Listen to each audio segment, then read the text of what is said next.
Hello and welcome. I'm Raziel. And so, isn't it interesting when you get into a hobby? Now it could be wargaming, which is what this channel is about. It's science, Says I, Vaughn!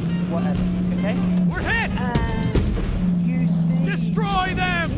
Let no vehicle escape our wrath! about something. They're shooting at us! The company's doing wrong, but the game's not right. Almost there! Take the email down.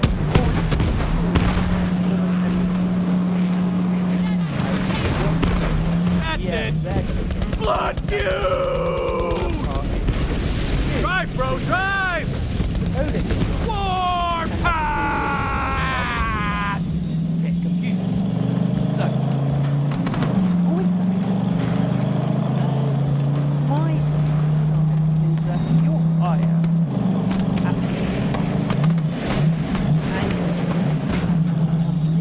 We made it! My blood is pumping! Maybe I love this planet! Go, Sun Smashers! It always I mean, sounds Crimson Red. odd to me where you see these people going, "We don't like this company. This company sucks," and then you go, "Oh, look at what I just bought." It's like, you just said that company sucks. Why are you supporting said company? And wargaming is growing. I've said this before. Wargaming is growing. It's fantastic that it's growing. The fact that Mantic have sold out of Halo, Flashpoint, and the Spartan Assault ones in the past, and they've just restocked Spartan Assault, which is the better box because you get the the elites from the Covenant in it. Really kind of cool. And so that's kind of cool. But Mantic's suddenly selling out of their biggest brand, their biggest IP. Okay, technically Mantic's biggest IP for themselves is probably Kings of War. That's their IP. But you know what I mean. Halo is their biggest seller, and that is a far bigger IP. It's a bigger IP than Games Workshop as a whole. Still makes me giggle, but they took that to Adepticon to reveal it. But I never really see anyone complaining about Mantic and what they do. I don't see people complaining about Warcradle. The only actually, that's kind of a fib. The only thing I see about complaints about Warcradle is their lack of support for Wild West Exodus. Now, I understand that Warcradle is a smaller company. They cannot just, completely support free games constantly. It won't work for them. So they support one main game and they cycle other games. Or they might just cycle all three games. So there's always something new for their customers within their universe. And Dystopian Wars being their biggest seller, that's the one they support the most. And they got new models coming out for February, and I'll do a video on that on Thursday. And then, you got Warlord Games. Again, no real complaints about the company or how it's done. And no matter what other companies... So when people start, you get these big YouTubers. I really can just complain about YouTubers all day. Though, to be fair, I watch so little of it, it's not even funny. But I do see the comments, and I do read, and I do watch what I have to make a very, good point. And I can actually make this. And you're like, right, you're sitting there, you're complaining about Games Workshop. We'll have to say Games Workshop on this one. Constantly, you're like, blah, blah, blah, Games Workshop bad, Games Workshop evil, etc., etc., etc., etc. And at that time, I'm sort of going, why are you still making videos about Games Workshop? Oh, but they're bad and people need to know. It's like, fine, they're bad and people need to know. Do you know what would be better for you and your audience? Instead of complaining about Games Workshop, start promoting a different game. Start promoting something else. Show them that there's options out there. And it is something I try to do. And I believe it's important for that. I think it's very important that if you're going to complain about a product or a company, then you need to show the options that people have. And if you don't show the options and you just complain, it's like farting in the wind at this point. Because, yeah, we know this company's bad. We know Games Workshop's a bad company. We know the games aren't the best. The fact being, there is so many other games which are better and, just do so much better work with their customers. Their feedback is better. They're very much community focused. They really put their heart and soul into their games, and the people complaining about Games Workshop are there not supporting them. Now, when last year when I said I stopped doing Games Workshop, I did say there was going to be one reason I would get back into it.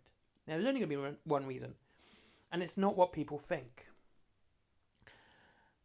But then I started moving away from talking about Games Workshop. Even though, I've probably said it so many times in this video alone.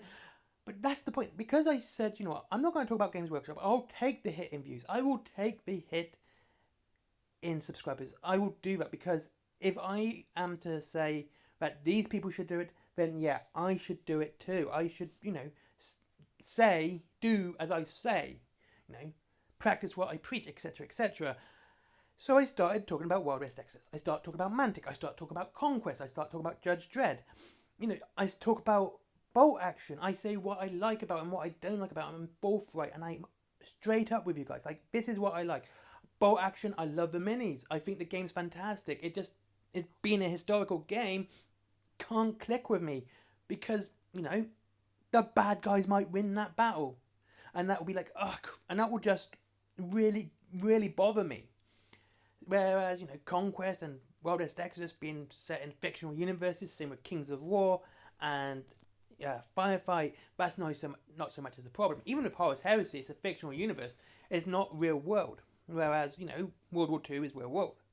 It's why when I get Wall of Game stuff, I get Judge Dredd, because it's better for me. It's even if Judge Dredd dies, it's fictional. It's it doesn't feel like I'm doing something wrong, and I don't know how to put it, but it just feels weird if I'm playing, the Nazis against the Nazis or playing as the Nazis, doesn't matter. And watch YouTube completely put this one at the bottom. It doesn't matter. If they were meant to lose, they're meant to lose. I even if I'm winning, it will still bother me that I'm winning. Such as the Battle of Stalingrad or the Battle for Berlin, it would bother me that side won, the Germans won, and it would bother me no end. So, this is the point I want to make. When I think YouTubers who are complaining about YouTube a lot and Games Workshop a lot, and they constantly they cannot say anything positive about them. If Games Workshop do something good, I will talk about it, because I think if you say the bad things, you got to say the good things.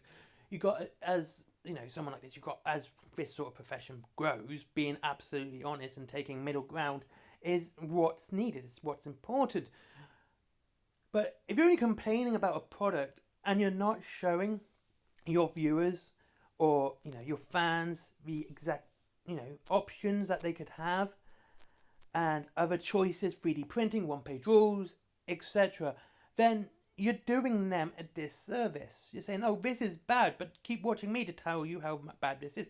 Rather than going, oh, this is bad, what about this? This is better. This company's better, etc. And you'll see that Games Workshop will start losing customers because they are being shown something different, something better. And that's the way capitalism works. Anyway, what are your thoughts on this? Because this is something that kind of bothers me. And yeah, I just wanted to get this off my chest. And thank you very much for watching. I'll see you all in the next video. Have a great day.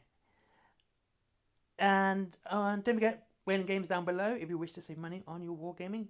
Up to 20% off and free delivery after £20. And their point system, which sort of goes up to an extra 1%. There's also my Forbidden Planet for comics, DVDs, mangas. My merchandise, t-shirts, comics, etc. Skyforge, never forget Skyforge, good friend of mine. Let's get him up that Google algorithm. And finally, Patreon, because business. Bye-bye.